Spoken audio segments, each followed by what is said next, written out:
वो ट्राई करते हैं कि they won't be any bias towards any candidate despite of his reason, religion और रेस या लैंग्वेज कुछ भी रहेगा।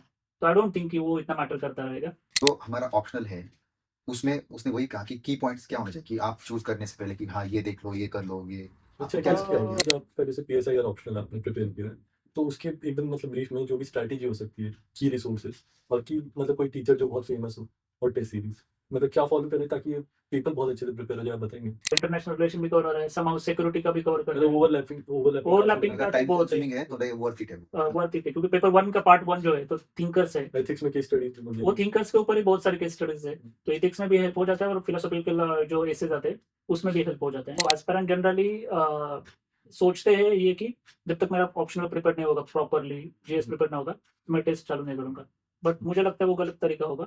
बेटर ये रहेगा कि अपने ऑप्शनल 2-3 महीने पढ़ने के बाद we should start writing at least once in a week, 1 या 2 आंसर लिखने से स्टार्ट करो। कौन सी टेस्ट सीरीज सजेस्ट करोगे मार्केट में अवेलेबल है, और क्या जैसे कुछ परचेज वाली रहती है लेकिन कुछ फ्री में भी इनिशिएटिव्स रहते हैं, हाँ। उनके बारे में कुछ? तो हम पीएसआई को एवरग्रीन ऑप्शन बोल सकते हैं मतलब कि we can't say that, but as of now क्योंकि हर बार स्विच होते हैं लोग सोशियोलॉजी एंथ्रो ये पर, लेकिन पीएसआर कांस्टेंट बोल सकते हैं हम, लाइक वो रहेगा कि फेवरेट। कभी एक मेंटरशिप बोल के कोचिंग में स्टार्ट हुआ है कि यू पे 50,000 60,000 आई थी, 1 साल के लिए आपको वो मेंटरशिप दे देंगे, गाइड करते रहेंगे। ये कितना हेल्पफुल है? ये होता है ना कि आपके अगर फाइनेंशियल बैकग्राउंड भी ना हो तो कुछ स्टेट स्पॉन्सर करते हैं आप। There are certain students who actually need such kind of help, तो वो डिजर्व करते हैं। तो वी कैन से टुगेदर ये सारथी पार्टी और महाज्योति करके 2000 तो बच्चे रहेंगे, उसमें से 200 लोगों को भी फायदा होता रहेगा। तो मुझे लगता है हाँ, गवर्नमेंट को लगा गवर्नमेंट नहीं करना ही चाहिए। प्रोसेस क्या है अगर किसी जैसे बच्चा देख रहा है उसे पता नहीं है अभी कि कैसे अप्लाई करते हैं, क्या प्रोसेस है जो अप्लाई कर सकते हैं और कैसे इसका एडवांटेज दे सकते हैं? तो आपको क्या लगता है कि कौन से एग्जाम है, क्या क्या अवेयरनेस होनी चाहिए कि अवेलेबल है अभी मार्केट में? जैसे कि लोकसभा सेक्रेटरीट की एग्जाम, उसकी ऐड निकलती है, एलआईसी की ऐड निकलती है, आपको पता है कि कौन कौन से और मतलब ऐड निकलती इसके अलावा आप इंजीनियरिंग बैकग्राउंड से तो इंडियन इंजीनियरिंग सर्विसेज भी है। आप इकोनॉमिक्स बैकग्राउंड से आ रहे हो तो इंडियन इकोनॉमिक सर्विसेज भी है। तो those options are there.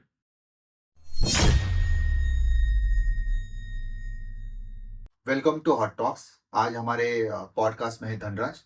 Dhanraj, आपका बहुत बहुत स्वागत है हमारे पॉडकास्ट में। Thank you for inviting me. Welcome to our podcast Dhanraj. अपने यूपीएससी जर्नी के बारे में थोड़ा ब्रीफ में हमारे ऑडियंस को बताएंगे?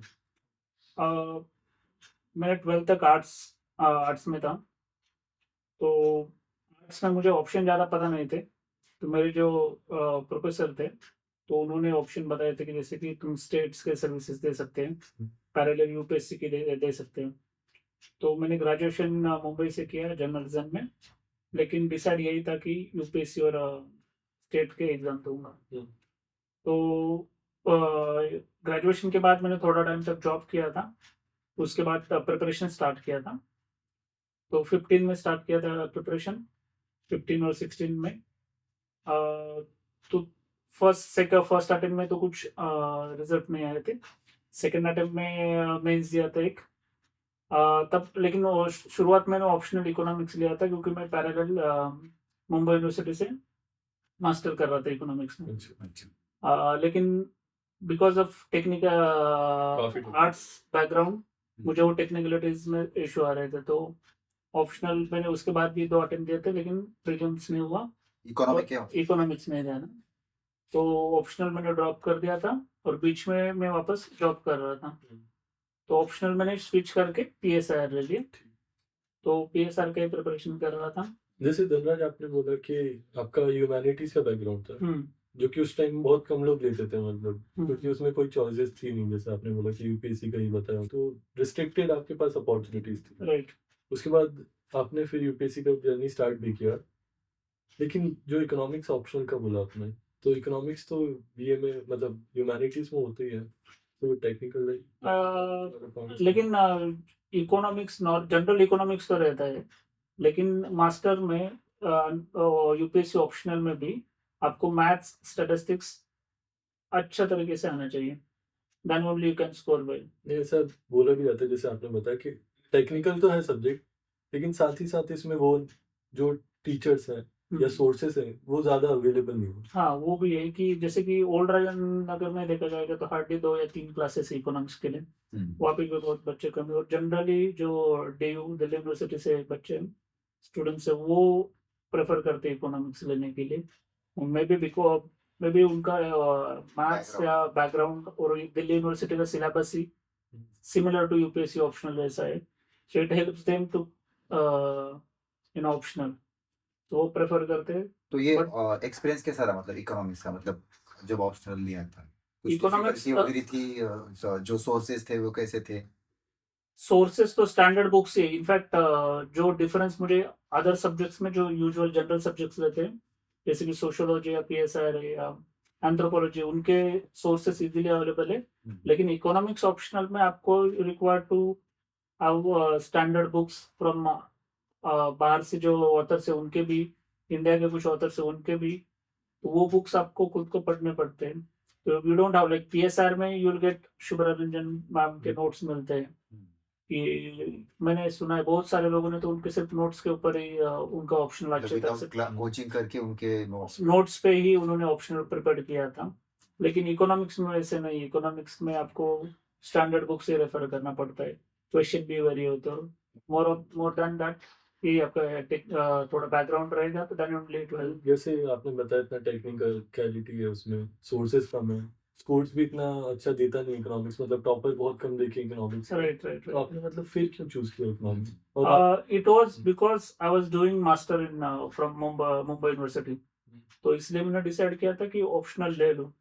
तो शुरुआत में मुझे कॉन्फिडेंस था कि आई वुड एबल टू, मतलब कॉलेज का Score well. बैकग्राउंड था तो आपको लगा कि हाँ फिर से- शुरुआत तो में प्रिपरेशन ये किया जो था, मतलब इनफैक्ट सजेस्ट भी किया था कुछ सीनियर लोगों ने कि ऑप्शनल में स्कोर नहीं आते इकोनॉमिक्स में, लेकिन वो टाइम पे कॉन्फिडेंस रहता है फर्स्ट सेकंड अटेम्प्ट में कि कर देंगे।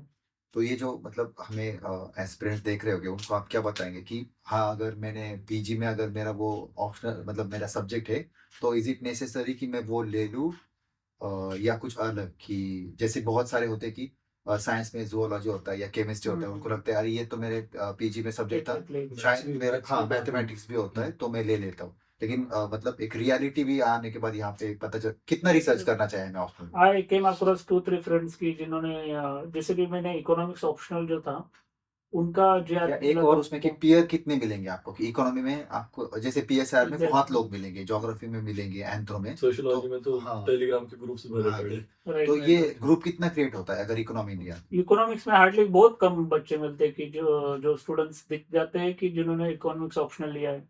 इनफैक्ट जूलॉजी की बोला था आपने, मेरे भी एक दोस्त थे, उन्होंने डीयू से फिजिक्स में ग्रेजुएशन किया था, पोस्ट ग्रेजुएशन किया था, 2 साल उन्होंने केमिस्ट्री में ऑप्शनल दे रहे थे, लेकिन थर्ड अटेम्प्ट में उन्होंने सोशियोलॉजी चूज कर लिया, तो इससे क्योंकि एक तो क्लासेस नहीं ज़्यादा और पीयर ग्रुप भी नहीं आपको मिलता, और बीइंग अ टेक्निकल सब्जेक्ट आपको उसको ज़्यादा टाइम देना पड़ता है। काफी डिफिकल्ट होता है। लाइक सोशियोलॉजी या रहेगा या पीयर या रहेगा, उसपे ज्योग्राफी फिर रहेगा, तो आपका- आप जनरल स्टडीज के थ्रू भी at least somewhere you revise those concept. GS Particularly compromise हो ऐसे जाता में है, भी काफी हेल्प जीएस कॉम्प्रोमाइज हो ऐसे में भी ये बहुत सारा हेल्प हो जाता है। तो धनराज जी, मतलब क्या पॉइंटर्स रहेंगे, की पॉइंटर्स कि ये स्टूडेंट को माइंड में दिमाग में रखना चाहिए कि जब भी ऑप्शनल चूज करते हैं तो क्या आप सजेस्ट करेंगे वो की पॉइंट्स?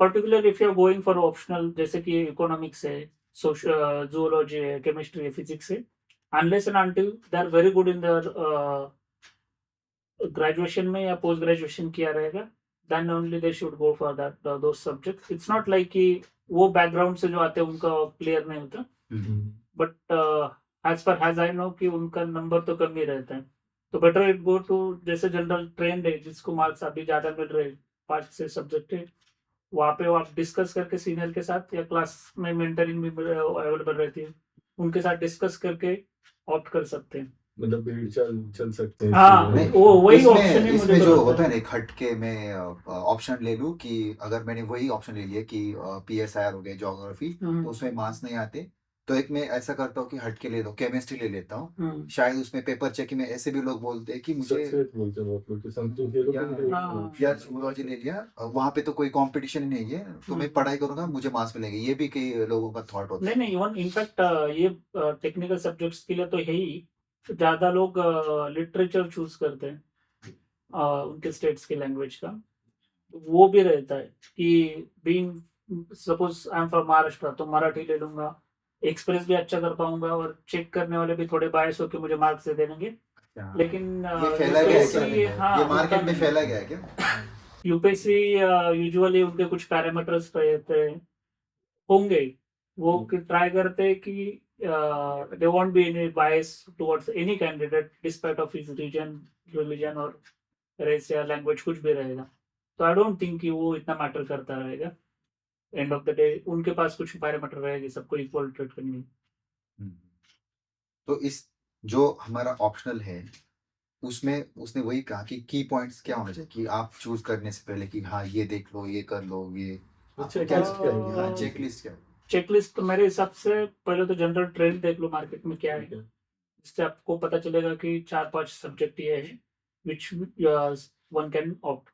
सेकेंड वन तो आप एनसीईआरटी के बुक्स है कुछ 11 के, जैसे आप पीएसआर के लिए जा रहे हो तो आपका पॉलिटिकल थ्योरी बुक्स है एनसीईआरटी का, वो पढ़ लो, आपको थोड़ा इंटरेस्ट दिख जाएगा, समझ में आ रहा है नहीं। या इंट्रोडक्शन ऑफ सोशियोलॉजी है 11th में, वो पढ़ के देख लो। 11 की एक फिजिकल ज्योग्राफी बुक्स है, तो वो पढ़ के देख लो कि आपको ज्योग्राफी में इंटरेस्ट आ रहा है कि नहीं। वो पढ़ने के बाद आप प्रीवियस ईयर क्वेश्चन भी देख लो, सिलेबस देख लो, आपके जो सीनियर रहेंगे पैरेलल उनसे डिस्कस कर लो, तो आपको इंटरेस्ट पता चल जाएगा 1-2 महीने के बाद। इट्स नॉट लाइक कि विद इन 1 डे और विद इन 1 इसमें वीक बस you can decide the optional. It will take time, but you should do proper research, you should discuss with peers also, and so based on that only you should साथ ही साथ इसमें इसमें वो option एक क्या है? Dilemma है ना लेकिन कि मेरा इंटरेस्ट या मास जिसमें आ रहा है, अब ये भी चल रहा है कि मेरा मोर देन interest है। इंटरेस्ट देन मुझे तो लगता है कि रियलिटी फैक्ट एक्सेप्ट करना चाहिए, क्योंकि इंटरेस्ट से तो ऑप्शनल नहीं निकलता। इंटरेस्ट तो थोड़ा रहना चाहिए, लेकिन मोर देन दैट कि आपको पता भी होना चाहिए ना मार्केट में रिसोर्सेस है कि नहीं, कोई गाइड करने के लिए है कि नहीं, या किसके साथ डिस्कस कर सकते हैं कि नहीं, क्योंकि बहुत सारे लोग डिस्कस करके उनका ऑप्शनल अच्छा तैयार कर सकते हैं, तो वो भी एक ऑप्शन होता है। और दूसरा एक कि टेक्निकल, जैसे मैंने मैथमेटिक्स ले लिया, हम्म, बहुत लोग ये भी देखते हैं कि साइंस बैकग्राउंड से मैंने मैथमेटिक्स ले लिया तो फॉरेस्ट सर्विस भी होती है। तो मैं अगर मैथमेटिक्स ले रहा हूँ तो फॉरेस्ट सर्विस में वो ऑप्शनल होता है। अच्छा। हाँ, तो वो एक कॉम्प्लीमेंट करता है। आपको लगता है कि हाँ मैंने इतना फॉरेस्ट सर्विस के बारे में सोच के फिर वो करना चाहिए। इसी से जुड़ा सवाल कि अटेम्प्ट हमारा जो स्ट्रैटेजी होनी चाहिए वो क्या होनी चाहिए कि मैं न्यू हूँ तो पहले ही मैं फॉरेस्ट का भी भर दूँ, सिविल्स का भी भर दूँ, जो साइंस बैकग्राउंड के, या पहले कि मैं बस सिविल्स के दे दूँ 2, फॉरेस्ट का उसमें टिक मार्क ना करूँ। क्योंकि अगर आप लॉन्ग टर्म के लिए गेम खेल रहे हो कि आप मन बना के आए हो कि मेरे 6 अटेम्प्ट्स अगर है तो मैं 6 दूंगा, तो वो एक स्ट्रैटेजी आप बता सकते हैं कि क्या होनी चाहिए? अभी मैथ्स का तो since I don't have background, तो I am not pretty sure कि कितना हेल्प करता है फॉरेस्ट में। और सेकंड वाला वो आप स्ट्रैटेजी जो आपने बोला था कि वो सही स्ट्रैटेजी रहेगी कि फर्स्ट अटेम्प्ट में तो आप एक तो सिविल का ही दे दीजिए फर्स्ट सेकंड अटेम्प्ट में, ताकि by second attempt most of the candidate at least first attempt में नहीं समझ में आता कि डेप्थनेस कितना रहता है प्रीलिम्स का मेंस का। सेकंड अटेम्प्ट तक आपको पता चल जाता है कि कितना है, तो आप at least you could save those two forest attempt. आपका इन केस नहीं हो रहा है 6 अटेम्प्ट में, तो फर्स्ट के अटेम्प्ट पे तो बच जाएंगे। ये मतलब जो लॉन्ग टर्म खेलने के मतलब लॉन्ग टर्म जो बोलते हैं कि हाँ मैं 4-5 अटेम्प्ट दे सकता हूँ, उनमें ये होता है कि एटलीस्ट 4 या 5 अटेम्प्ट्स के बाद आपको एक एक्सपीरियंस आ जाता है, तो आपको लगता है कि अगर फॉरेस्ट बचे है तो एक लाइक एक सेफ्टी की तरह रहता है कि मेरी फ्रेंड्स की उनका अभी सिविल का खत्म हो गया, बट समहाउ उनके फॉरेस्ट अटेम्प्ट बच गए, और वो नाउ कॉन्फिडेंट भी है और उनको पता चले now this is the last option for us. नई होप मिल जाती है हाँ, होप्स मिल जाती है। लेकिन उनको जो प्रीलिम्स के मार्क्स लाने हैं ना, उनको एक पता चल जाता है कि अब एक थोड़ा पता है कि यार आ सकते हैं अब मेरे पास, क्योंकि 4-5 साल का मेरे पास एक्सपीरियंस है, तो अगर थोड़ा पुश कर लूँ तो आ सकते। बट कंपटीशन भी है, जैसे कि अभी I guess Difficulty. हाँ रिसेंट रिजल्ट आया था 200 या 300 ही शायद वैकेंसीज है, और तो कंपटीशन भी है उसमें। लेकिन एक ऑप्शन है वो। हाँ, ऑप्शन तो है। तो धनराज, आपका जैसे पीएसआई और ऑप्शनल आपने प्रिपेयर किया है, तो उसके एकदम मतलब ब्रीफ में जो भी स्ट्रैटेजी हो सकती है, की रिसोर्सेज और की मतलब कोई टीचर जो बहुत फेमस हो और टेस्ट सीरीज, मतलब क्या फॉलो करें ताकि ये पेपर बहुत अच्छे से प्रिपेयर हो जाए, आप बताएंगे? अ, म- मैंने तो फर्स्ट 11th स्टैंडर्ड का जो पॉलिटिकल थ्योरी था वो बुक्स पढ़ लिया था, ताकि मेरा एटलीस्ट फाउंडेशन थोड़ा क्लियर हो जाए। उसके बाद शुभ्रा रंजन मैम के नोट्स से मैंने फॉलो किए थे। मैंने लेक्चर ज्वाइन नहीं किया था उनके क्लासरूम प्रोग्राम। कितना का होता है वो, कुछ पता है? Classroom program last time what I had was 48,000, now probably it is 60,000। महीने का होगा। No, sometime it runs for 5 months also. अच्छा अच्छा 5 मिनट PSR कवर करने के लिए उनका टाइम जाता है बिकॉज मैम क्लास में रनिंग नोट्स दे देते हैं तो उसके लिए भी टाइम जाता है लेकिन उनके नोट्स मार्केट में अवेलेबल है हर टाइम उनके नोट्स आ जाते हैं इनफैक्ट मेंस के पहले भी उनके क्रैश कोर्स रहता है और जो करंट अफेयर है लास्ट 1 ईयर का वो भी वो उसके क्रैश कोर्स में कवर करते हैं वो भी नोट्स मिल जाते हैं मार्केट में तो even though if you are not giving the this year attempt but crash course को नोट्स पढ़ के यू कुड कवर दैट तो मैंने उनके नोट्स फॉलो किए थे जो PSR के अपार्ट फ्रॉम दैट न्यूज़पेपर के ऊपर कंटिन्यूअसली रीड करेंगे इंटरनेशनल रिलेशन पर्टिकुलरली और जो कीवर्ड्स है PSR के पेपर 1-2 के तो उसके ऊपर रिलेटेड टू हिंदू और एक्सप्रेस में जो आपको आर्टिकल्स मिलेंगे इंटरनेशनल रिलेशन के लिए कुछ पर्टिकुलर वेबसाइट या न्यूज़पेपर आप फॉलो करते थे जैसे ORF का है तो वो बहुत अच्छा आर्टिकल देता है ORF का है वो IDS का भी है कि जो डिफेंस रिलेटेड डिस्कस करता है कुछ ग्रुप्स भी रहते हैं टेलीग्राम पे वो अच्छा हाँ वो भी नहीं EPW के भी कुछ आर्टिकल्स रहते हैं हाँ EPW के एक फॉरेन मिनिस्ट्री यहाँ पे कंडक्ट करते हैं डायलॉग राइसीना हाँ राइसीना डायलॉग उनके भी जो कॉन्फ्रेंसेस होते हैं उनके जो वो भी फॉलो सीरीज होती है ना तो उनके वो PDF डाल देते हैं उनके वेबसाइट पे या मिनिस्ट्री ऑफ एक्सटर्नल अफेयर्स भी उस मिनिस्टर ऑफ एक्सटर्नल अफेयर्स ने भी एक्सटेंसिवली पर हर स्टेट का दिया बट इवन इनफैक्ट मैम भी बोलती है कि उनके नोट्स से फॉलो करो you will get material too many materials are there foreign affairs करके एक मैगजीन्स भी है तो वो भी कर सकते हैं डिप्लोमेट करके वेबसाइट है अब तो बहुत आ गए हाँ मटेरियल काफी तो सोर्सेस पढ़ने हाँ, में सोर्सेस तो लेकिन उससे रिलेटेड पीएस आपने इकोनॉमी से PSR लिया मैंने सुना है PSR बहुत ही डायनामिक है ऑलवेज हाँ। अपडेट रहना पड़ता है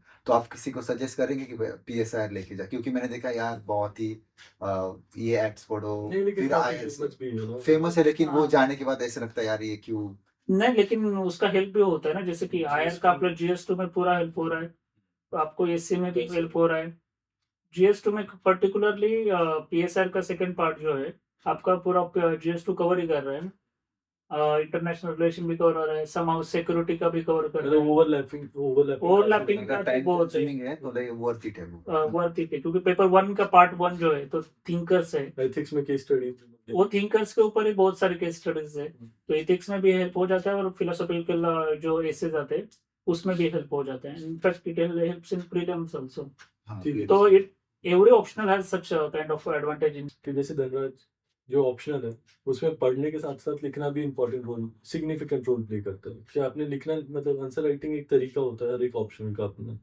वो नहीं सीखा आपने डेवलप नहीं किया तो आप मीन्स में 280 290 ऐसे मार्क्स नहीं ला पाओगे जो कि बहुत नेसेसरी है ऑप्शनल में लाने के लिए तो इसमें टेस्ट सीरीज का एक जो रोल है वो बहुत इंपॉर्टेंट है आप क्या टेस्ट सीरीज सजेस्ट करेंगे स्टूडेंट जो कर रहे हैं उनके लिए और कैसे उस टेस्ट सीरीज को अप्रोच करें स्टूडेंट्स मेरे ग्रुप्स में कुछ लोगों से जैसे हमने डिस्कस किया था तो एस्पिरेंट जनरली सोचते हैं ये कि जब तक मेरा ऑप्शनल प्रिपेयर नहीं होगा प्रॉपरली GS प्रिपेयर ना होगा तो मैं टेस्ट चालू नहीं करूँगा बट मुझे लगता है वो गलत तरीका होगा बेटर ये रहेगा कि अपने ऑप्शनल 2-3 महीने पढ़ने के बाद we should start writing at least once in a week 1 या 2 आंसर लिखने से स्टार्ट करो इवोल्यूट भी मत करो लेकिन जब आप लिखना स्टार्ट करोगे आपके जो थॉट्स है वो पेपर पे डालोगे तो slowly you will develop the skills of writing तो उसके बाद आई वुड सजेस्ट कि टेस्ट सीरीज लगाना चाहिए ताकि ये आपको एग्जैक्ट पता चल जाएगा क्लासरूम में बैठ के भी कितना आप लिख पा रहे हो जितना जो पढ़ा था अगर आपके पास पूरा बायोट भी है कुछ थेरीज है उनको कुछ कोट्स है लेकिन हम लोग मिसस्पेल कर देते हैं कुछ कोट्स आगे पीछे हो जाते हैं एग्जाम्पल्स ऐड नहीं कर सकते प्रॉपर तो इवोल्यूशन के थ्रू अपने को पता चल जाता है हम लोगों को कि कहाँ पे हम लोग कम पढ़ रहे हो कहाँ पे इम्प्रूव कर सकते हैं और एक तो वो मेन मोर देन दैट कि वो with in that time frame आपको लिख पाते हो कि नहीं वो बहुत वो आइडिया आपको मिल जाता है टाइम और तो it is the practice ground and everyone should follow कौन सी टेस्ट सीरीज सजेस्ट करोगे मार्केट में अवेलेबल है और क्या जैसे कुछ परचेज वाली रहती है लेकिन कुछ फ्री में भी इनिशिएटिव्स रहते हैं हाँ। उनके बारे में कुछ बताओ फ्री मेंस के मेंस के भी रहते हैं फ्री इनिशिएटिव्स बट उसका डिसएडवांटेज ये है फ्री इनिशिएटिव्स का कि आपका सीक्वेंस वाइज नहीं रहता जैसे कि आपको पूरा एक पेपर का एक ही दे दिया टेस्ट या रैंडम कोई 2-3 टेस्ट दे दिया तो you are not in the sequence wise ना तो बेटर है आप एक कोई टेस्ट सीरीज लगाओ जहाँ पे आपका पेपर वाइज सेक्शनल वाइज सब टॉपिक कवर हो जाएंगे, वो बेनिफिशियल रहेगा। उसके अलावा मैंने शुभ्रा रंजन मैम के टेस्ट सीरीज लगाए थे। उसके अलावा भी कुछ टेस्ट है जो मंथली शुभ्रा बेसिस पे रंजन चलते हैं। मैम मतलब फॉर ऑल आउट PSR ही है। पीएसआई तो मतलब Is equal- Shubhra Ranjan ma'am ऐसा कुछ PSR के लिए तो like although there are GS score के जैसे GS स्कोर में भी ऑप्शन अच्छा है। इनफैक्ट ONDIS के वहाँ पे भी ऑप्शन है PSR, लेकिन फॉलो सब लोग मैम को करते हैं, उनके इजीली भी अंडरस्टैंडेबल भी, even though if you don't attend the lecture, notes पढ़ के भी आपको रिपीटेड रीडिंग के बाद आपको आइडिया मिल जाएगा कि डिसेंट आइडिया तो मिल जाएगा कि क्या ऑप्शनल में है ये। मतलब काफी इजीली हो सकता है उसके हाँ लिए। इजीली हो सकता है। तो पीएसआई मैं ये मतलब बोल रहा हूँ PSI और प्रीलिम्स को हम कैसे लिंक कर सकते हैं कि मैंने देखा कि अब प्रीलिम्स में बहुत कंसेप्चुअल क्वेश्चन आ रहे हैं पॉलिटी के, तो वो कैसे हेल्प करता है वहाँ? और PSR का पर्टिकुलरली पेपर 1B सेक्शन जो है ना, it is about Indian constitution, Indian polity. तो आपका वो प्रीलिम में आपको ज़्यादा हेल्प कर पाएगा। उसके अलावा सेकंड पेपर जो है उसमें से भी इंटरनेशनल रिलेशन या UNO का है, ग्रुपिंग का है, तो वो भी करंट अफेयर रिलेटेड कुछ रहेगा। Because of being PSR optional, I would be in पूरे साल में मैं टच रहूंगा आयर के रिलेटेड जो न्यूज़ है। So indirectly to help me to optional also and prelims also. तो हम PSI को एवरग्रीन ऑप्शन बोल सकते हैं क्या? मतलब कि We can't say that, but as of now, क्योंकि तो हर बार स्विच होते हैं लोग सोशियोलॉजी एंथ्रो ये पर, लेकिन PSR कांस्टेंट बोल सकते हैं हम, लाइक वो रहेगा कि favourite? the time will decide that next year or next अभी year. आ रहे हैं क्या मार्क्स PSR में? PSR में तो मार्क्स आ जाते हैं, बट इट्स नॉट लाइक ये अदर कुछ टेक्निकल, जैसे आपने बोला था ना, एक मैथ्स ऑप्शनल है, लोगों को 300 से भी ज्यादा अच्छे मार्क्स आ जाते हैं। आपने वो रूमर्स सुने हैं क्या कि UPSC टारगेट करती है 4-5 साल किसी ज्योग्राफी को किया फिर एंथ्रो को, ऐसा सुने हैं क्या वो रूमर्स? PSR को कभी आपने सुना है target? As you rightly said कि these are rumors only. We can't predict the UPSC. Similarly, we can't predict what they will do in 4 5. Just like prelims, उन्होंने within 23 का prelims उन्होंने जितना nobody predicted, I guess, the way they have given the questions. Similarly, they can change such kind of things in the coming years. Dhanraj, एक सही strategy बहुत जरूरी होती है यूपीएससी को अप्रोच करने के लिए, जो कि बहुत से बच्चों के पास नहीं होती है। मतलब फेल हो के सीखते हैं, इससे सफर भी काफी लंबा हो जाता है। आपका भी काफी लंबा सफर है जैसे आपने बताया। तो जो नए स्टूडेंट्स आ रहे हैं उनको जो गाइडेंस रिलेटेड डील करते हो, उसके लिए क्या सजेशन देंगे आपसे? ये चीज़ें फॉलो करो और अपनी जो 5 साल की परंपरा है उसकी जगह कम टाइम में आके जो भी अटेम्प्ट डिसाइड करके आओ, इतना टाइम दो, और अगर नहीं होता तो निकलो। या उसे एक ऐड करके कि अभी एक मेंटरशिप बोल के कोचिंग में स्टार्ट हुआ है कि यू पे 50,000 60,000 आई थी, 1 साल के लिए आपको वो मेंटरशिप दे देंगे, गाइड करते रहेंगे। ये कितना हेल्पफुल है? आपके कोई नोट में है या जिन्होंने ये किया है? नहीं, मेंटरशिप आपने, आपको बैकग्राउंड रहेगा या आपने ग्रेजुएशन के टाइम प्रिपेयर किया रहेगा यूपीएससी के लिए, तो then you can skip the coaching classes and go to the mentorship programme, क्योंकि nowadays mentorship programme it's like every coaching classes is running. वो करते क्या है मेंटरशिप में? दे विल प्रोवाइड यू कि आपका वीकली मंथली टारगेट क्या रहेगा। अच्छा, करवा के लिए? हाँ, करवा के देंगे। Most of the institute do it, I guess, but on कितना होता है पता नहीं, क्योंकि they have too many students than to trace the individual performance, काफी मुश्किल है। मुश्किल हो जाएगा। मुझे लगता है अगर आपको they will do the planning and all that things, but वो एक्चुअल में फॉलो कर रहे हैं नहीं कर रहे, that is there will be different part. तो मेंटरशिप प्रोग्राम भी है, लेकिन जिनका बैकग्राउंड है या जिनका 1 या 2 अटेम्प्ट हुआ है, नाउ दे रियलाइज कि प्रीलियम क्यों नहीं हो रहा है, मेंस में क्यों मार्क्स या नहीं जिनके बढ़ पास रहे हैं। पैसे? हाँ सर, जिनके पास पैसे है ना, इवन बट 2 साल करके भी नहीं हो रहा है, they can actually take the help from the such kind of mentor, but provided the mentor is good and they are actually helping you out.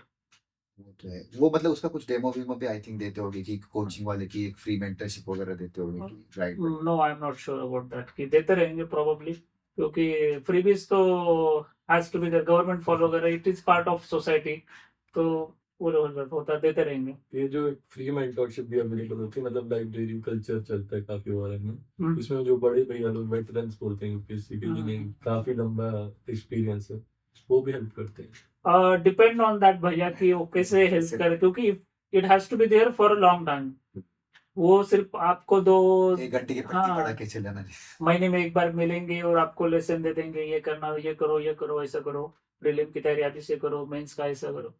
लेकिन वो क्या टेम्पररी मोटिवेशन, जैसे मोटिवेशनल वीडियोस भी रहते हैं सिमिलरली, तो टेम्पररी मोटिवेशन मिल जाता है, लेकिन एक्चुअल वर्कआउट होना मुश्किल होता है। तो वो केस में आप मेंटरशिप प्रोग्राम भी हेल्प करता है, कि क्योंकि वो कॉन्स्टेंटली रहते हैं, हाँ, because you have paid it, accessible है। एक्सेसिबल भी है, वो उसकी और तरह आपने होगा पैसे कि दिया है तो you go there and you ask them ये क्वेश्चंस। कॉमन है उसकी तरह होगा, वो जिम लगाई मतलब अगर पैसे दिए तो जाना पड़ेगा, उसकी तरह हो गया ना। इसमें इकोनॉमिक्स का मेरा ऑप्शनल का चल रहा था, तो वही बता रहा हूँ। इकोनॉमिक्स में एक टर्म है ना कि there is no free lunch. हाँ, तो आप जाओ, मेंटरशिप का आप पैसा दे रहे हो तो वो भी हेल्प ही करेंगे।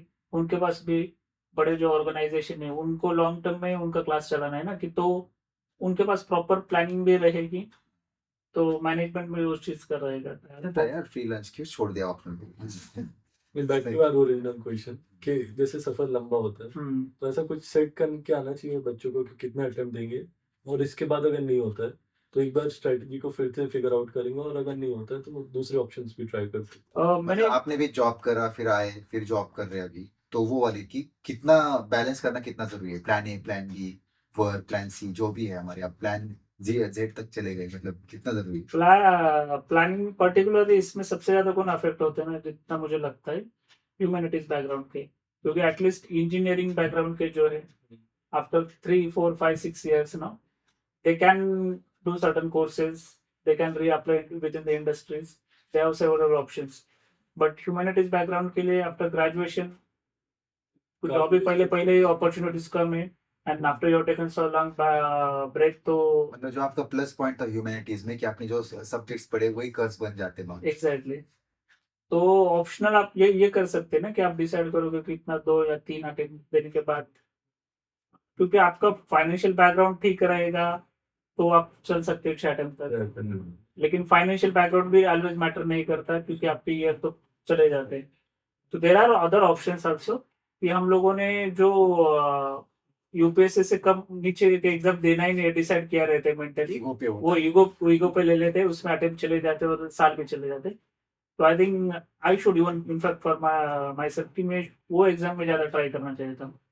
एग्जाम जैसे कि स्टेट्स के भी है, जैसे सेंट्रल के मतलब भी स्टार्ट हम स्टेट से कर सकते हैं। स्टेट्स के कर सकते हैं, कि स्टेट के भी ग्रुप ए और ग्रुप बी एग्जाम्स होते हैं। उसके अलावा भी फॉरेस्ट के एग्जाम है जो साइंस बैकग्राउंड उनके लिए, स्टेट स्टेट में एग्रीकल्चर स्पेशलिस्ट ऑफिसर जो रहते हैं उनके, तो वो एग्जाम दे सकते हैं। उसके अलावा सेंट्रल एग्जाम में भी, मतलब वो यूपीएससी के एग्जाम होने से पहले मतलब हम दूसरे एग्जाम में जाएंगे, लेकिन ये होता है ना कि आपकी अगर फाइनेंशियल बैकग्राउंड भी ना हो तो कुछ स्टेट स्पॉन्सर करते हैं आप कि मतलब आपको जाने की, मतलब आपको दिल्ली आना स्पेशली है। महाराष्ट्र से। हाँ, या आंध्रा में भी है आई थिंक कि वो करते सेवरल हैं। स्टेट्स आर हाँ, तो स्पॉन्सरिंग। आप महाराष्ट्र से आप बता सकते हैं कि कौन से ऐसे महाराष्ट्र में क्या है कि जिनको आना है दिल्ली कोचिंग करनी है, लेकिन वो आ नहीं पा रहे फाइनेंशियल हाँ, तो जो फाइनेंशियल एड अभी महाराष्ट्र में तो वो अच्छे इनिशिएटिव लिया है।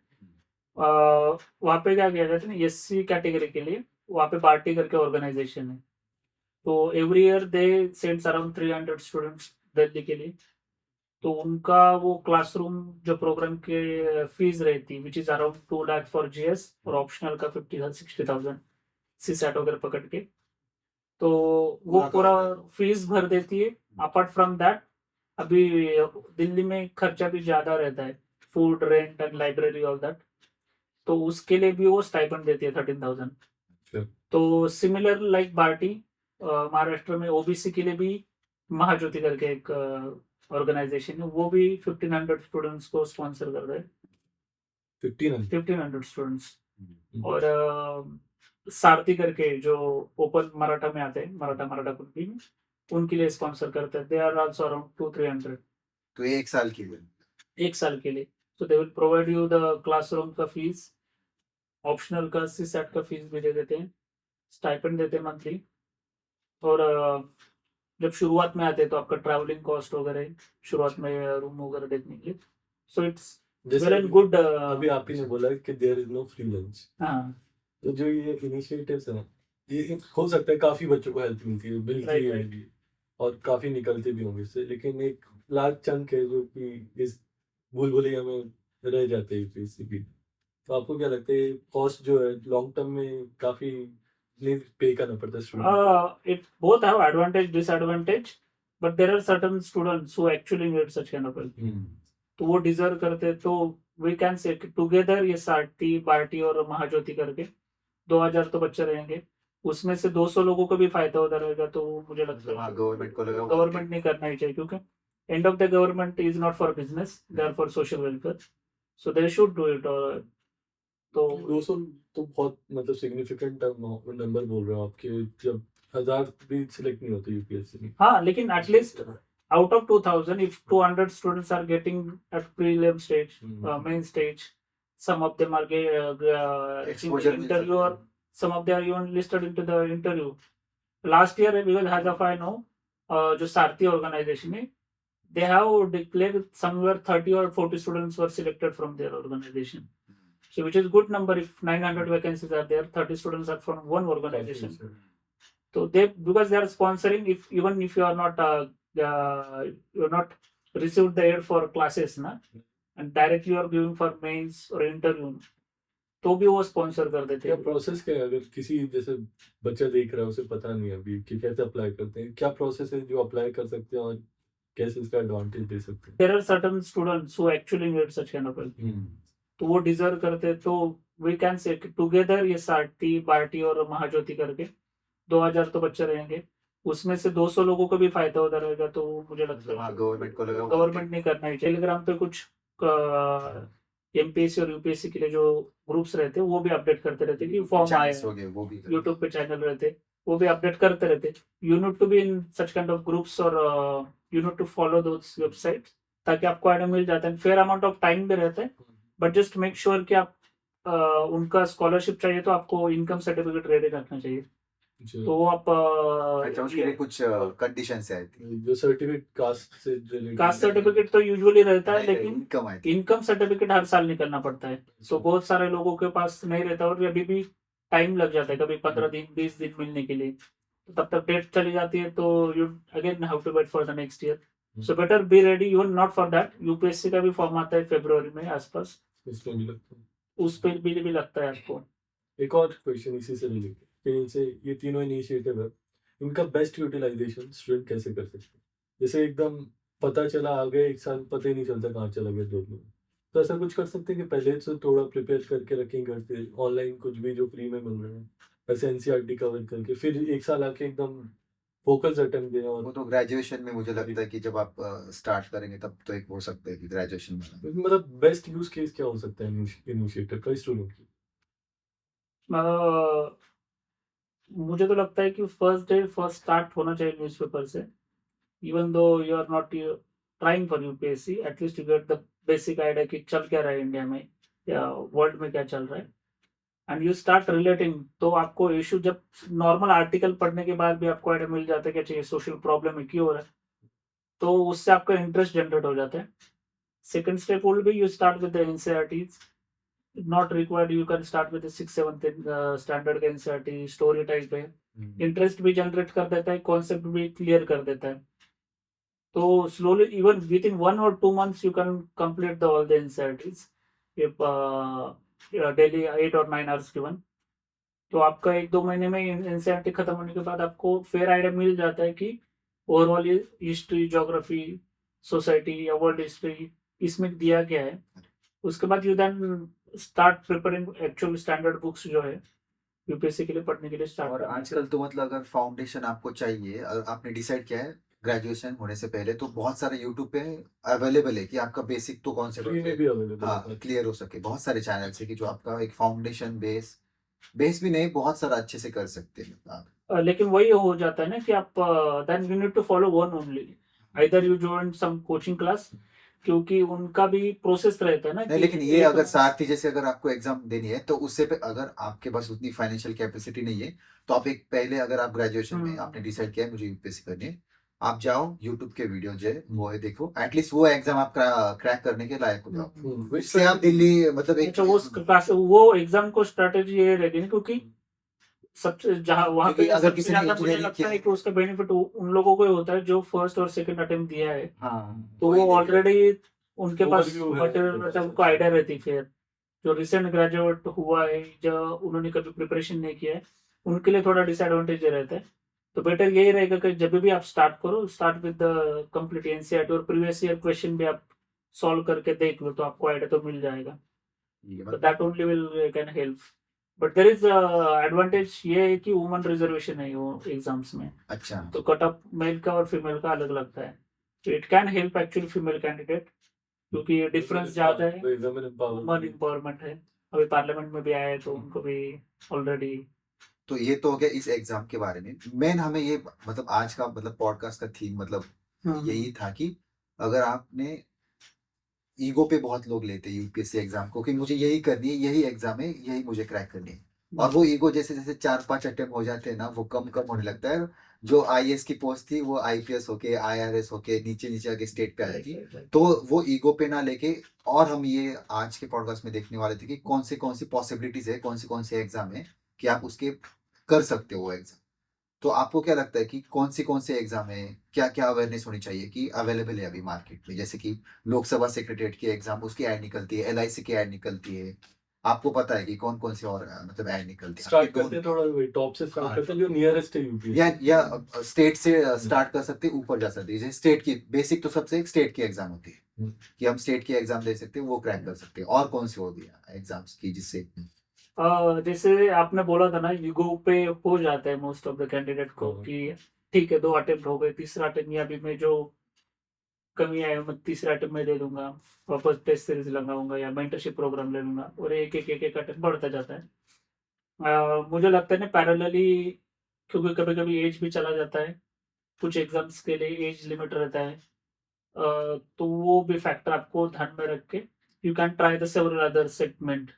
जैसे कि आप will start from the central government की जो अलग अलग एग्जाम्स होती है। यूपीएससी कंडक्ट करता है सीएपेट का exams, central arm reserve forces के लिए। तो वो एग्जाम्स एवरी ईयर जो आपका यूपीएससी प्रीलिम्स होता है उसके 2 महीने के बाद होता है, उसका भी सिमिलर ही रहता है। प्रीलिम मेंस एक ही दिन में हो जाता है, then there is a physical and interview. तो एक आपके पास ऑप्शन रहता है। वो एक इजी भी होता है एग्जाम यूपीएससी compared to- काफी इजी है। हाँ, कंपेयर टू द इजी होता है, क्योंकि आपको उसमें मेंस ऑप्शनल वो चीजें तो नहीं रहती। क्लास 1 की पोस्ट क्लास 1 की पोस्ट है। I guess after 7 or 8 years you will be promoted like IPS officer जैसे ही, but it is police service that we need to keep in mind, because some students don't want to go for the police services, paramilitary मतलब paramilitary हाँ, के जैसे ITBP इसमें वो डाल देते हैं, CRPF और BSF वगैरह। ITBP इसमें रहते हैं। इसके अलावा सेंट्रल यूपीएससी ईपीएफओ के लिए भी कंडक्ट करते हैं exams. May be it is sometimes 2-3 साल में हो जाता है, लेकिन एग्जाम्स आता है उनके भी, तो वो ऑप्शन एक हो जाता है। उसके अलावा आप इंजीनियरिंग बैकग्राउंड से, तो इंडियन इंजीनियरिंग सर्विसेज भी है। आप इकोनॉमिक्स बैकग्राउंड से आ रहे हो तो इंडियन इकोनॉमिक सर्विसेज भी है। तो दोज ऑप्शंस आर देयर कि आपके फॉरेस्ट के बच्चे तो फॉरेस्ट का भी है, हाँ, वो बचा- फॉरेस्ट का तो पैरेलली बचाना जरूरी है। हाँ, बचाना जरूरी। तो ये सेंट्रल के ये कुछ सेगमेंट हो गए। इसके अलावा एसएससी भी कुछ एग्जाम्स कंडक्ट करती है, सीजीएल हो जाओ, उसके थ्रू आप ग्रुप बी के सर्विसेज, अच्छे सर्विसेज आप ज्वाइन कर सकते हो। इसके अलावा लोकसभा में शायद लोकसभा सेक्रेटरीट या राज्यसभा सेक्रेटरीट, सेंट्रल सेक्रेटरीट, इनके भी कुछ एग्जाम निकलते। वो रेगुलर नहीं होते लेकिन निकलते, मुझे लगा 3-4 साल बाद 3-4 साल बाद। वो एक आप ऑप्शन अच्छा है कि आप लोकसभा है, राज्यसभा है, क्योंकि उसमें एक्सपीरियंस बहुत अच्छा मिल जाता है आपको। और फायदा क्या होता है ना कि आपने जब यूपीएससी के लिए प्रिपरेशन किया है 1 साल 2 साल, आपका ओवरऑल जीएस का प्रिपरेशन अच्छा हो जाता है। अब इसी से टफ बन रहा है, तो now you are preparing also for the quant and reasoning, वो भी आपका प्रिपरेशन अच्छा हो जाता है। और एक पढ़ने का 2 साल कंसिस्टेंटली दे देते हो आपको, तो हैबिचुअल बन जाते हो कि पढ़ सकते हो कोई भी एग्जाम्स के लिए जो आप क्वालिफाई एलिजिबल हो। इसमें सिमिलर वो एलआईसी की भी निकलती है एग्जाम हाँ। या नाबार्ड की। तो now will go to the central exam too उसके अलावा कोई से दे सकते हो तो अदर स्टेट्स के भी दे सकते हो। जैसे बोल दिया आपने ना कि यूपीएससी का ईगो पे आ जाता है एक अटेम्प्ट के बाद कि सेकंड अटेम्प्ट में इम्प्रूव करूंगा, मेंटरशिप में इनरोल हो जाते हैं या प्रीलिम क्रैश कोर्स ज्वाइन करते हैं स्टूडेंट्स। मैं इस क्रैश कोर्स ज्वाइन कर रहे थे और वो अटेम्प्ट के बाद अटेम्प्ट साल चले जाते हैं, लेकिन एक विशेष साइकिल स्टार्ट हो जाती है। एग्जैक्टली। तो लेकिन एक हर एक एग्जाम का एक एलिजिबल क्राइटेरिया, आपका एज क्राइटेरिया रहता है। कुछ एग्जाम में आप 25 रहता है, कुछ एग्जाम्स में 28 है, 30 है। तो आपके ऑप्शंस कम हो जाते हैं ईयर्स आफ्टर ईयर्स। तो मुझे तो लगता है ना कि 2-3 साल के बाद टू सिक्योर मेंटली भी, फाइनेंशियली भी, आपने अदर्स एग्जाम भी ट्राई करना चाहिए, क्योंकि उनका सिलेबस देखा जाएगा तो पैरेलल आपका थोड़ा उनका वो पहले ही यूपीएससी की जर्नी में पढ़ के हुआ रहता है, तो it can help you there. जैसे यूपीएससी का ही देखा जाए, सेंट्रल सर्विसेज का देखा जाएगा, यूपीएससी अदर देन सीएससी जो सेंट्रल सिविल सर्विसेज का एग्जाम्स होता है, इसके अलावा सीएपीएफ का एग्जाम कंडक्ट करता है सेंट्रल आर्म रिजर्व फोर्सेस के लिए, वो एक एग्जाम होता है। देन बहुत सारे लोगों का प्रॉब्लम हो जाता है कि 12th तक उन्होंने साइंस नहीं लिया रहता है या साइंस लिया रहता है, they can appear for NDA 12th के बाद। कुछ लोगों का एनडीए के लिए क्लियर नहीं होता, but CDS exam is there, जो मुझे भी खुद 24 या 25 हुआ था एज, देन आई रियलाइज कि सीडीएस एग्जाम्स है where you can actually enter into the army without science background. What you need, you just need a graduation, जो सीडीएस के पेपर होते हैं तो वो आपको क्लियर करना रहता है। इसमें That सीएपीएफ is the भी option. होता है ना कि एज निकल जाता है, हाँ एज लिमिट। तो सीएपीएफ सीडीएस के लिए जैसे कि एज लिमिट आपका 25 रहता है, और सीएपीएफ के लिए भी आपका if you are in OBC then it is 28, otherwise 26 उसका एज लिमिट है।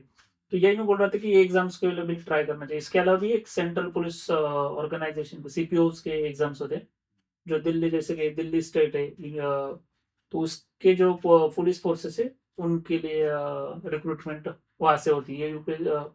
एक आपके सेंट्रल के एग्जाम्स हो गए। इसके अलावा है ना, आप स्टेट के देख सकते हो, खुद के स्टेट के जहाँ से आप आ रहे हो, वो स्टेट में भी ग्रुप ए ग्रुप बी उसके लिए एग्जाम्स होते हैं, वो जनरल के लिए भी और स्पेशलिस्ट ऑफिसर के लिए। जैसे आप साइंस बैकग्राउंड से आ रहे हो then you can apply for the forest services, forest state services. उसके अलावा एग्रीकल्चर ऑफिसर रहते हैं स्पेशलिस्ट, वो भी आप अप्लाई कर सकते हैं, not even for your own states, parallelly other states के लिए। जैसे कि बहुत सारे लोग यूपीपीएससी करते हैं, उत्तर प्रदेश, उत्तराखंड है, हरियाणा है, बिहार है, इनके एग्जाम और इनका सिलेबस भी सिमिलर टू यूपीएससी है, so which actually can help you to secure some job, so that जब आप वहाँ पे पोस्ट मिल जाएगी then you can again prepare for UPSC. तो that option is there other states का। एक ऑप्शन रख लो और अगर प्रिपेयर करना है फिर कंटिन्यू कर सकते हो। एग्जैक्टली। तो ये आर्म फोर्सेस के हो गए, सेंट्रल यूनिवर्सिटी, सेंट्रल गवर्नमेंट के हो गए, अदर स्टेट्स के भी हो गए और स्टेट्स के भी हो गए। Apart from that there are regulatories bodies, जैसे कि नाबार्ड है, आरबीआई है, आपका रीजनल रूरल बैंक जो रहती है आरआरबी, वो है, सिडबी है। यहाँ पे भी आप अप्लाई कर सकते हो for grade A grade B officers. उनके भी कुछ जनरल पोस्ट रहते हैं and there are certain specialist post, तो वहाँ पे आप अप्लाई कर सकते हैं। आरबीआई वाले क्या है थे? आरबीआई का भी grade A grade B officer रहता है, तो नाबार्ड वगैरह अच्छे नंबर में वो भी रिक्रूट करते हैं आई थिंक। हाँ, every year they have the exams, तो उनका भी आप ट्राई कर सकते हैं। If you are good in the quant and reasoning ना, इंग्लिश, देन तो आरबीआई ये जो रेगुलेटरी बॉडीज के एग्जाम्स है which is actually help. There are certain segment who actually prepared only for the banking exams. So banking में भी there are various public sector undertakings, public sector banks are there. SBI, IDBI, Canara bank है, Maharashtra bank है, तो उनका exam conduct करता है BPS, तो वो भी आप दे सकते हो फॉर पीओ प्रोफेशनल ऑफिसर रहता है, and then for clerical exam. So why you should give such kind of exams also, just to secure mentally and financially, ताकि आप वापस अटेम्प्ट दे सकते हो स्टडी लीव लेके, जॉब करके। तो इसके अलावा भी ना आपका LIC है, जनरल इंश्योरेंस है, न्यू जनरल इंश्योरेंस, इनके डेवलपमेंट ऑफिसर भी पोस्ट भी आती है। तो there are several job. LIC की भी काफी अच्छी मैंने सुना क्योंकि they pays good also. Patwari भी तो है। हाँ, इवन पोस्ट ऑफिसेस की भी है ना, एक एग्जाम आती है पोस्ट ऑफिस की, based on your 10th marks. हाँ, हाँ, 10th marks you are directly recruited. There won't be any exams and anything. अच्छा just you need good marks within the 10th class. तो salary भी उनको 25-26 कुछ तो मिल जाती है. 4 घंटे So there are, हाँ, उसमें अभी हम जो अभी पॉडकास्ट शूट कर रहे हैं उसमें एक आईबी के भी फॉर्म्स आ गए, उसकी भी एग्जाम आई थिंक हो गई है, सीएसआर के भी फॉर्म हो गए, वो भी आप ट्राई कर सकते हैं। मतलब हमेशा कुछ ग्रुप्स होते हैं टेलीग्राम पे कि जो वैकेंसी वगैरह राइट राइट राइट. निकालते रहते, काफी या वेबसाइट्स भी है। इसमें आपका नेट वगैरह अगर हो गया है साइड बाय साइड तो बहुत सारे कॉलेजेस वो रिक्रूटमेंट में चलती इनफैक्ट रहती है। जैसे आप पता है ना कि आईबी और सीएसआर का, सिडबी का भी एग्जाम्स आता है. तो जैसे कि कुछ वेबसाइट है, अड्डा 24/7 है, टेस्ट बुक करके. तो इनके वेबसाइट पे जाओगे ना आप, उन्होंने प्रॉपरली सेगमेंट वाइज दिया है, बैंकिंग सेक्टर में कौन सा है, रेगुलेटरी बैंक सेक्टर में कौन से है. तो उनके वेबसाइट के थ्रू भी आपको ऐड मिल जाएगा और उनका वेबसाइट भी आप चेक करते रहोगे. तो वहाँ से भी आप, इसमें मैंने और एक देखा है कि लोग जब यूपीएससी ओआरएन में प्रिपेयर करते हैं ना तो मिनिस्ट्रीज में ना वो अप्लाई कर देते कुछ एक्सपीरियंस fellowship फेलोशिप करने के लिए।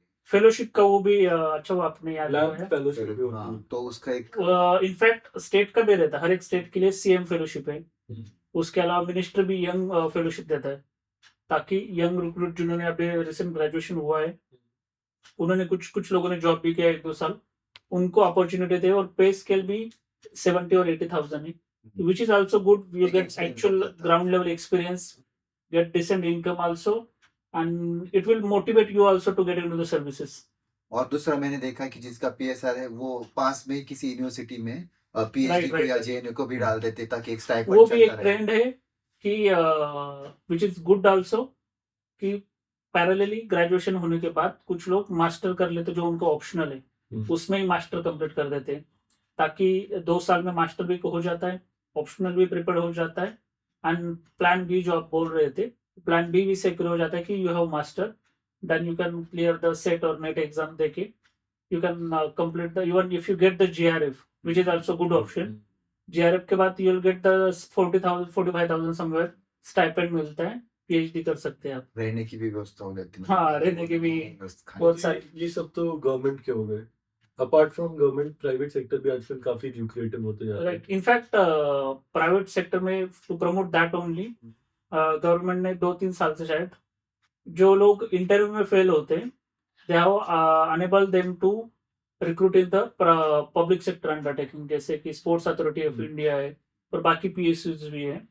उनमें तो जिनका इंटरव्यू क्लियर नहीं हुआ है वो डायरेक्टली अप्लाई कर सकते हैं, तो उनका वहाँ पे इंटरव्यू होता है. Most of them are get selected there only. So that was one option. Other option ये रहता है कि आप 2-3 साल के बाद you can apply for development studies, कुछ कोर्सेस रहते हैं, मास्टर इन डेवलपमेंट स्टडीज है. एक अजय प्रेम जी यूनिवर्सिटी है बैंगलोर और भोपाल में उनका कैंपस है, तो वहाँ पे डेवलपमेंट स्टडीज वहाँ पे कर सकते हैं. या Tata institute of social science है मुंबई में, उनके भी कैंपस है, हैदराबाद, तुळजापुर, 2-3 जगह पे, गुवाहाटी में है इनफैक्ट. तो वहाँ पे आप सोशल स्टडीज में पढ़ाई कर सकती. क्यों कर सकते हो? क्योंकि यूपीएससी बैकग्राउंड रहता है आपके पास, you already have fair idea और एंट्रेंस आपको इजीली क्लियर हो जाता है. इसमें एक है कि यूपीएससी बैकग्राउंड होता है लेकिन आप वही एक केयर करना जरूरी है कि अगर आपके पास वो एक्सपीरियंस नहीं है तो वहाँ पे भी डिफिकल्ट जाता है, इसलिए ये पहली चीजें करना ज्यादा जरूरी होती है कि आप थोड़ा एक्सपीरियंस ले लो अगर, हाँ, ताकि बेटर, मतलब कुछ आप बीच में ताकि going back to the private sector कर सकते हो. But those who are interested more in social sector ना, उनके लिए they can perform well in this sector. और अपॉर्चुनिटीज भी है, जैसे कि आप सोशल स्टडीज में कर सकते हो, उसके बाद ये जो हायर करते हैं, गवर्नमेंट भी कंसल्टेंट करके आपको हायर करता है. In fact if you have good experience in all this things, आप जो इंटरनेशनल बॉडीज है जैसे कि यूएन है, वर्ल्ड बैंक है, या फाउंडेशन रहते हैं जैसे कि बिल गेट्स फाउंडेशन है, ओबामा फाउंडेशन है, ये भी रिक्रूट करते हैं.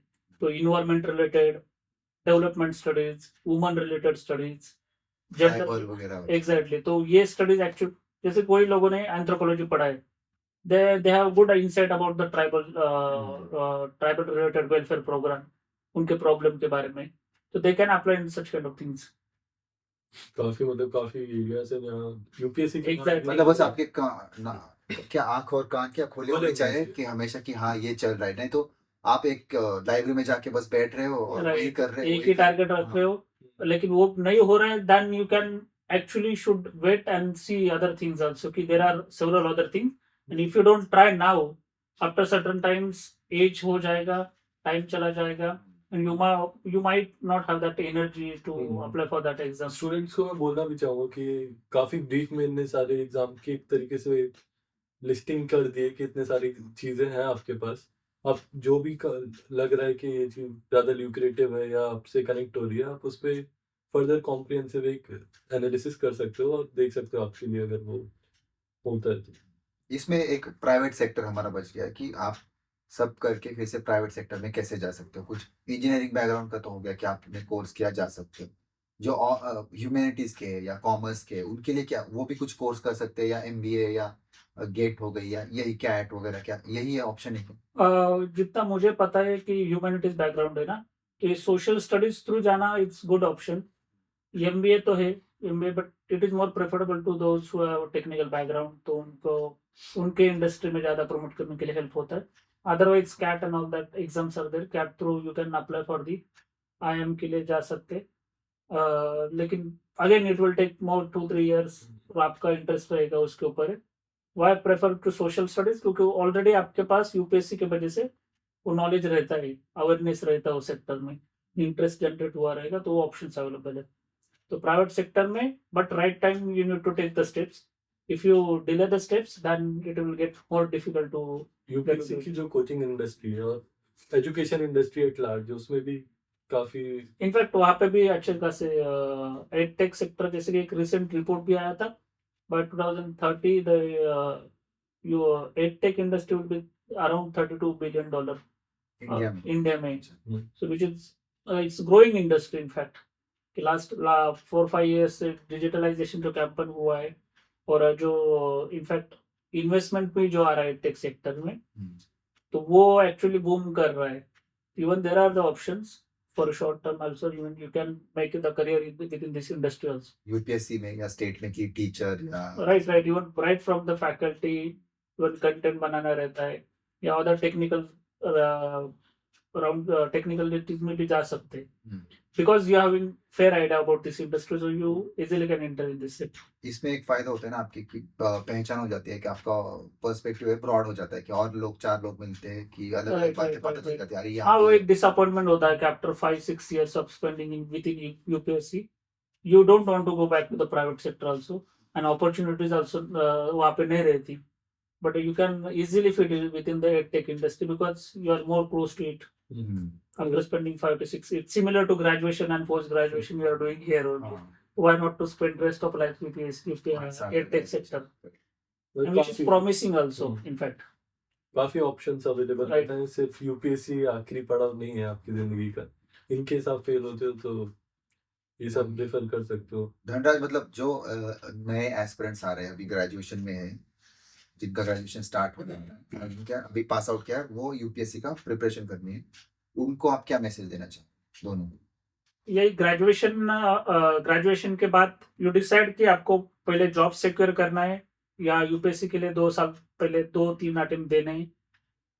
वो चूज करना है. 2-3 अटेम्प्ट देना चाहते हो आप, तो you can after 2-3 attempts you are selected, that's well and good. If you not, then you can try for others exam. जैसे मैंने अभी पॉडकास्ट में जो डिस्कस किया था, अलग अलग एग्जाम्स भी है. It's not like UPSC NDA. तो वो एग्जाम्स ट्राई करके देन पैरेलल जॉब करके again you can try for the UPSC also ना. यू एज लिमिट भी 32 है, अटेम्प्ट आपके बचे रहेंगे, तो you can again come back to the UPSC. If it is your first attempt, better you stick to the at least newspaper and NCERT. Other than that तो आप कोई कोचिंग या फ्रेंड्स के हेल्प से, या जो टॉपर्स के टॉक्स रहते हैं या पॉडकास्ट रहते हैं, उनके वहाँ से आपको गाइडेंस मिल जाएगा कि एटलीस्ट क्लासेस कौन से अवेलेबल है, बुक्स क्या पढ़ना है. So one can follow that. Parallelly, you do the answer writing practices wherever. As soon as you'll get, you feel you are confident to start, I think you should start this way. So prepared थोड़ा better mindset के साथ UPSC को approach कीजिए। कुछ selected attempt के लिए करिए कि हाँ पूरा डेडिकेटेड अटेम्प्ट दीजिए, उसके बाद दूसरे ऑप्शंस भी ट्राई करने लगिए, क्योंकि यूपीएससी बहुत अनसर्टेन भी होता राइट है राइट राइट वही, और बाद में भी आप दूसरे ऑप्शन के साथ यूपीएससी की प्रिपरेशन कर सकते हो क्योंकि एज लिमिट काफी ज्यादा है इसमें। थैंक यू धनराज हमें ज्वाइन करने के थैंक लिए, यू फॉर काफी insightful thank you Dhanraj. Thought. Thank you. Thank you all the best